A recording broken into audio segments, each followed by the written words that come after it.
بسم اللہ الرحمن الرحیم۔ السلام علیکم۔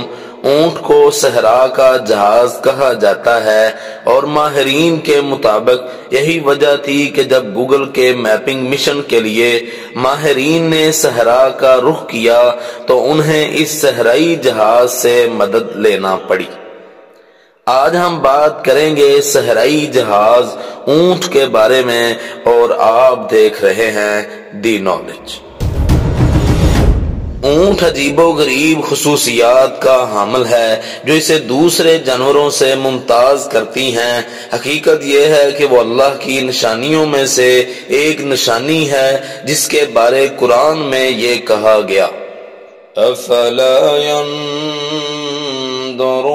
الى الابل كيف خلقت، کیا وہ اونٹ کی طرف نہیں دیکھتے کہ وہ کس طرح پیدا کیا گیا ہے۔ اس وقت دنیا میں تقریباً 1.4 کروڑ اونٹ پائے جاتے ہیں۔ ان میں سے زیادہ تر اونٹ عرب اور افریقہ کے ممالک میں پائے جاتے ہیں۔ اونٹ کی ایک خاص قسم ہے جس کو بکٹیری اونٹ کہتے ہیں۔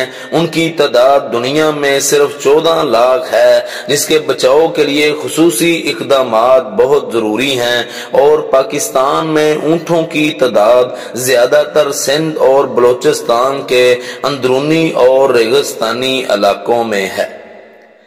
کئی عرب ممالک میں اونٹوں کی دوڑ لگائی جاتی ہے۔ عموماً ان اونٹوں پہ پاکستانی بچے بٹھائے جاتے تھے جو کئی دفعہ گر کر سخت زخمی ہو جاتے اور کبھی کبھار وفات بھی پا جاتے تھے۔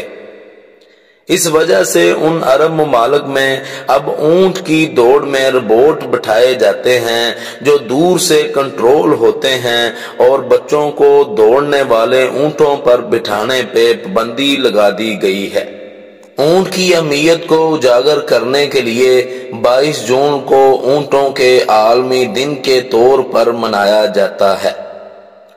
بعض جانور ایسے ہیں کہ جن کے صرف گوشت سے فائدہ اٹھایا جا سکتا ہے، بعض ایسے ہیں جن کے صرف دودھ سے استفادہ ہوتا ہے، بعض ایسے ہیں جو صرف سواری کے کام آتے ہیں، اور بعض صرف کاشتکاری کے کام آتے ہیں۔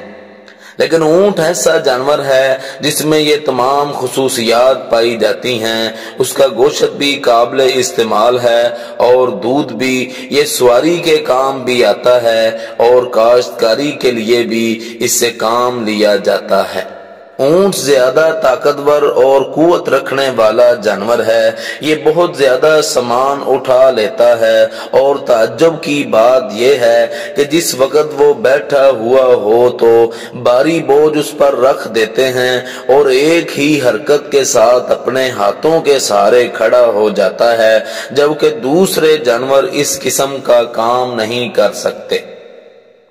اونٹ 8-10 روز تک پیاسا رہ سکتا ہے، اور اس میں بھوک کو برداشت کرنے کی بھی بہت صلاحیت ہوتی ہے۔ اونٹ ہر روز راستے کی طولانی مسافت طے کر سکتا ہے، اور ایسی زمینوں سے جن میں سے گزرنا مشکل ہو، جیسے ریگستان علاقہ جس کو عبور کرنا انتہائی مشکل ہوتا ہے۔ اسی بنا پر عرب اسے صحرائی جہاز کہتے ہیں۔ وہ غذا کے اعتبار سے بھی بہت ہی سستا ہے، ہر قسم کے خاور و خاشاک کھا لیتا ہے۔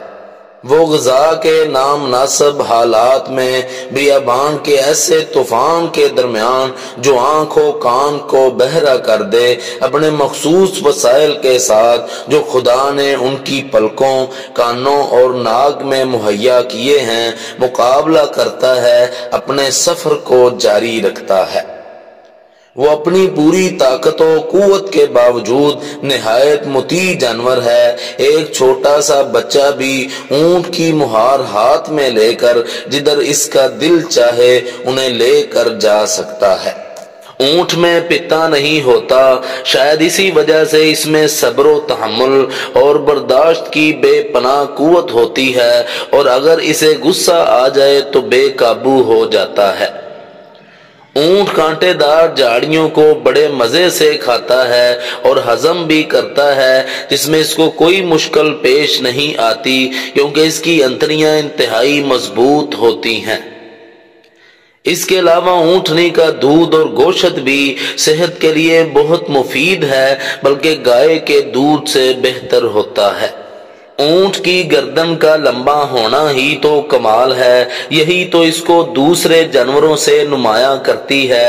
اسی وجہ سے بوجھ اٹھانا اور اٹھا کر کھڑا ہو جانا اس کے لیے ممکن ہوتا ہے، اور اس جسامت کے ساتھ بنانے میں قدرت کا ارادہ ہی یہ نظر آتا ہے کہ یہ خشکی کی کشتی بن سکے، کیونکہ یہ خشکی میں ایسے چلتا ہے جیسے پانی میں کشتی چلتی ہے۔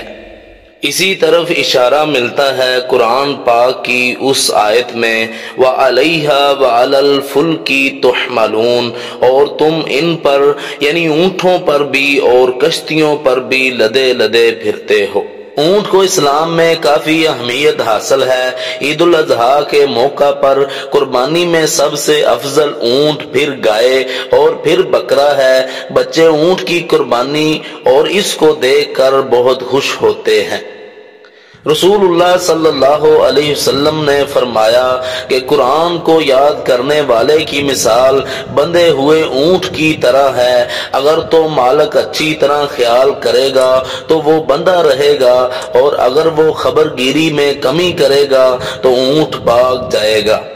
اسی طرح اگر حافظ قرآن تلاوت کرتا رہتا ہے تو قرآن یاد رہتا ہے، اور اگر تلاوت چھوڑ دے گا تو قرآن بھول جائے گا اور سینے سے نکل جائے گا۔ یہ تھی آج کی معلومات۔ مزید اس طرح کی معلومات کے لیے ہمارا چینل لائک اور سبسکرائب کریں۔ جزاکم اللہ۔